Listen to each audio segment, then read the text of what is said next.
এরা পৃথিবীর দ্বিতীয় লম্বা বিষদাঁতওয়ালা সাপ। এই সাপের কামড়ে রক্ত জমাট বেঁধে যাওয়া এবং শরীরের বিভিন্ন স্থান থেকে রক্ত বের হওয়া শুরু হয়।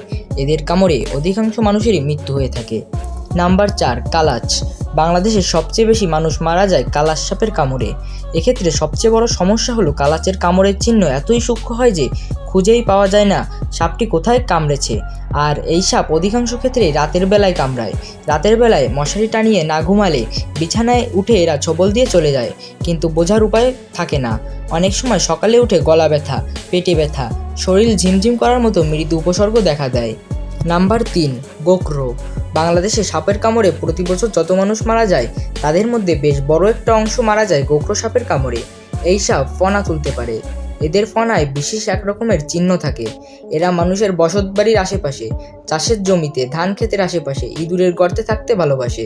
যখন এরা বিপদ অনুভব করে তখন এরা ফনা তুলে জোরে জোরে শব্দ করে। এরা প্রয়োজনে মানুষকে কামড়ও দিতে পারে।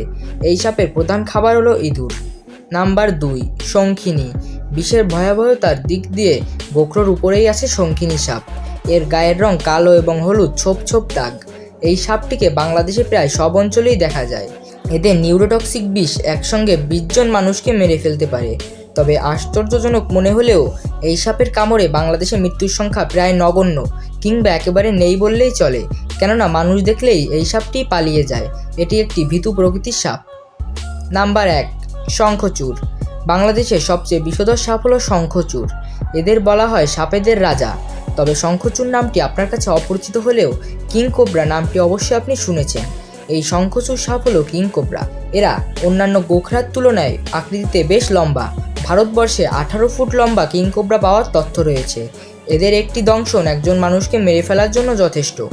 বাংলাদেশ ছাড়া শঙ্খচূড় সাপ ভুটান, মিয়ানমার, কম্বোডিয়া, চীন, ভারত, ইন্দোনেশিয়া, ফিলিপাইন, সিঙ্গাপুর এবং থাইল্যান্ডেও দেখা যায়। সাপ যতই বিষাক্ত হোক না কেন এরা নানাভাবে আমাদের উপকার করে। এদের বিষ থেকে যেমন তৈরি হয় নানা জীবন রক্ষাকারী ঔষধ, তেমন এরা ব্যাঙ, ইঁদুর সহ বিভিন্ন ক্ষতিকর কীটপতঙ্গ খেয়ে বাস্তু সংস্থানের ভারসাম্য রক্ষা করে। সাধারণত সাপের উপদ্রব বর্ষাকালেই বেশি হয়, তাই আমাদের সাপ নিয়ে সচেতন থাকা উচিত। তো বন্ধুরা, আজকের ভিডিওটা আপনাদের কেমন লাগলো?